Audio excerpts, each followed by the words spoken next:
ഇന്ത്യയുടെ ഉപരാഷ്ട്രപതിയായിരുന്ന ജഗദീപ് ധൻഖറെ ഭീഷണിപ്പെടുത്തി രാജിവെപ്പിച്ച അതേ പാതയിലാണ് ബി.ജെ.പി. മറ്റൊരു സൂത്രം കൂടി മെനയുന്നത്. ചീഫ് ജസ്റ്റിസ് സൂര്യകാന്ത് രാജിവെക്കാൻ ഇപ്പോൾ ഒരുങ്ങുകയാണ്. ഈ സിസ്റ്റത്തിനെതിരെ മാക്സിമം ഫൈറ്റ് ചെയ്യും. ഈ കുത്തഴിഞ്ഞു കിടക്കുന്ന സിസ്റ്റത്തിനെതിരെയുള്ള ഒരു റിവോൾട്ട് അത് പറ്റുമോ എന്ന് പരമാവധി ശ്രമിച്ചു നോക്കും. അതുതന്നെയാണ് ജസ്റ്റിസുമാരായ സഞ്ജീവ് ഖന്നയും ബി.ആർ. ഗവായിയും ചെയ്തത്. അവരെയൊന്നും ഒരു രീതിയിലും ഭയപ്പെടുത്താൻ കഴിയില്ല എന്ന് ബി.ജെ.പി. മനസ്സിലാക്കി. അവരുടെ ആശയങ്ങളുടെ മുൻപിൽ മുട്ടുമടക്കിയവരാണ് സംഘപരിവാറുകാർ. ബി.ആർ. ഗവായിയെ ചേംബറിൽ വെച്ച് തന്നെ ബി.ജെ.പിയുടെ ഒരു വക്താവ് ഭീഷണിപ്പെടുത്തി ചെരിപ്പറിയാൻ വേണ്ടിയുള്ള ശ്രമം നടത്തിയതൊക്കെ നമ്മൾ കണ്ടതാണ്. അതേ പാതയിൽ തന്നെ സൂര്യകാന്തിനെയും ഭീഷണിപ്പെടുത്താൻ ശ്രമങ്ങൾ നടക്കുകയാണ്. ചീഫ് ജസ്റ്റിസുമാർക്കുള്ള സെക്യൂരിറ്റി സുരക്ഷ ഉൾപ്പെടെയുള്ള കാര്യങ്ങൾ നമുക്കറിയാം. പക്ഷേ വേലി തന്നെ വിളവ് തന്നാൽ പിന്നെ എന്തായിരിക്കും അവസ്ഥ? പലപ്പോഴും സംഘപരിവാറുകാർ ആശയങ്ങൾ പ്രചരിപ്പിക്കുന്നത് വളരെ ഭീഭത്സമായ രീതിയിലാണ്. അവരുടെ നിലപാടുകളെ എതിർക്കുന്നവരെ അവർ വ്യക്തിഹത്യ ചെയ്യും. അവരെ പരിപൂർണമായി ഉപദ്രവിക്കാൻ ശ്രമിക്കും.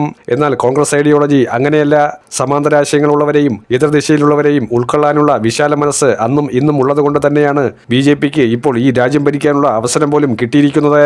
അല്ലെങ്കിൽ 60 കൊല്ലം ഭരിച്ച കോൺഗ്രസിനെ ബൈല മാറ്റിയെടുത്ത് ഈ രാജ്യത്ത് തെരഞ്ഞെടുപ്പിന്റെ സിസ്റ്റം തന്നെ മാറ്റിമറിക്കാൻ കഴിയുമായിരുന്നു. ഈ രാജ്യത്ത് തെരഞ്ഞെടുക്കപ്പെടുന്നതിന്റെ പ്രക്രിയയിൽ പോലും മാറ്റം കൊണ്ടുവരാൻ കഴിയുമായിരുന്നു. അതാണ് ഇപ്പോൾ സുപ്രീം കോടതി ചീഫ് ജസ്റ്റിസ് പോലും പറഞ്ഞു വയ്ക്കുന്നത്. മൊത്തം വോട്ട് ഷെയറും മൊത്തം കിട്ടിയ സീറ്റുകളുടെയും താരതമ്യം നോക്കുമ്പോൾ ബി.ജെ.പിക്ക് രണ്ടിടത്തും തൃപ്തരാകാൻ കഴിയില്ല.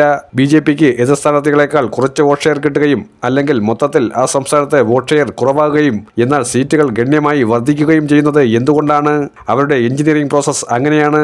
അവർ വലിയ രീതിയിലുള്ള തട്ടിപ്പ് കാണിച്ച് അധികാരത്തിലെത്തുമ്പോഴും പ്രതിപക്ഷം എന്ന രീതിയിൽ കോൺഗ്രസ് 5 കൊല്ലമോ 15 കൊല്ലമോ അവരെക്കാൾ കൂടുതൽ വോട്ട് ഷെയറോടുകൂടി അല്ലെങ്കിൽ അവരെക്കാൾ കൂടുതൽ മെരിറ്റോടുകൂടി പ്രതിപക്ഷത്തിരിക്കേണ്ടി വരുന്നതിന്റെ ഗതികേട്.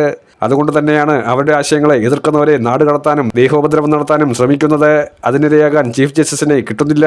ബി.ആർ. ഗവായ് എങ്ങനെയാണോ പറഞ്ഞു വെച്ചത് ആ അവസാനിക്കുന്നിടത്തു നിന്നും തുടങ്ങുകയാണ് സൂര്യകാന്തും ചെയ്തിരിക്കുന്നത്.